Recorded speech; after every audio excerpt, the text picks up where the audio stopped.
saya Rima Amara Sabrina, NIM 1181265 dari kelas PBH 6C, mata kuliah Sosio Psikolinguistik, dosen pengampu Bapak Arifuddin, SPDI, MPDI.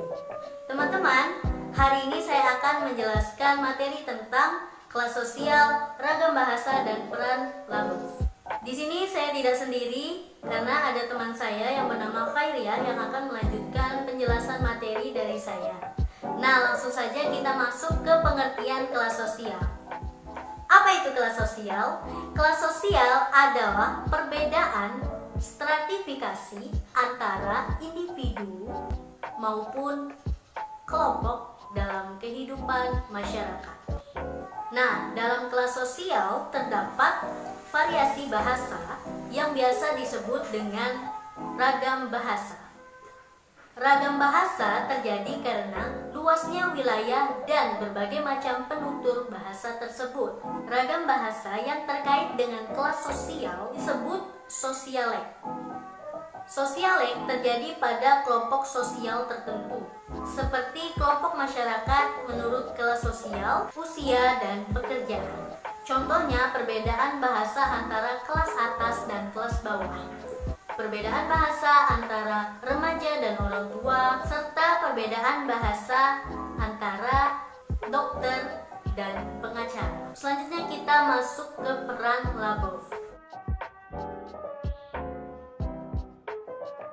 Dalam penelitian membuktikan bahwa seorang individu dari kelas sosial tertentu, umur tertentu, kelamin tertentu, menggunakan variasi bahasa bentuk tertentu. Dapat disimpulkan bahwa ada korelasi atau hubungan antara tingkat sosial dengan ragam bahasa yang digunakan. Nah, materi selanjutnya akan dijelaskan oleh teman saya yang bernama Khairia. Kepada saudari Khairia, dipersilakan.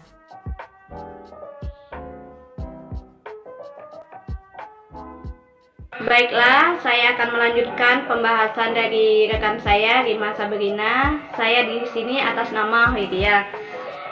Tadi telah menjelaskan tentang bahasa dan kelas sosial. Di sini saya akan menjelaskan tentang kelas sosial dan ragam baku. Nah, kelas sosial harus dipahami dulu ya dalam kerangka sosial. Dalam kerangka sosial artinya kelas merupakan posisi sosial yang dihierarkis, namun tidak ditentukan oleh kekuatan lainnya yang dimiliki oleh suatu individu atau kelompok. Proses sosialisasi membentuk karakteristik individu dalam perilaku, pengetahuan, dan gaya hidup. Contoh, gaya hidup merupakan salah satu penanda kelas sosial seseorang. Ragam bahasa yang oleh penuturnya dipandang sebagai ragam yang baik mempunyai prestasi tinggi, bisa dipakai kalangan terdidik dalam karang ilmiah dalam suasana resmi, misalnya surat menyurat, dinas perundang-undang, karangan teknis.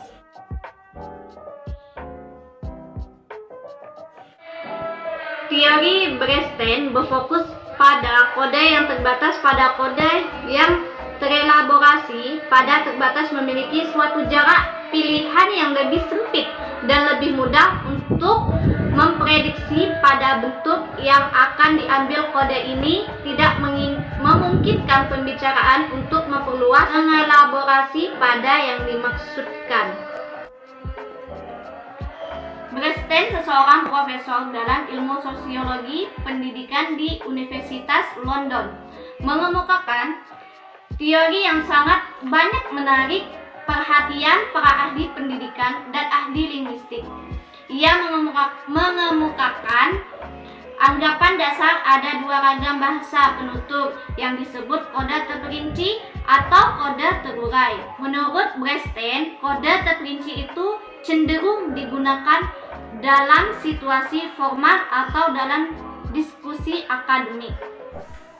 Nah, teman-teman, itulah materi mengenai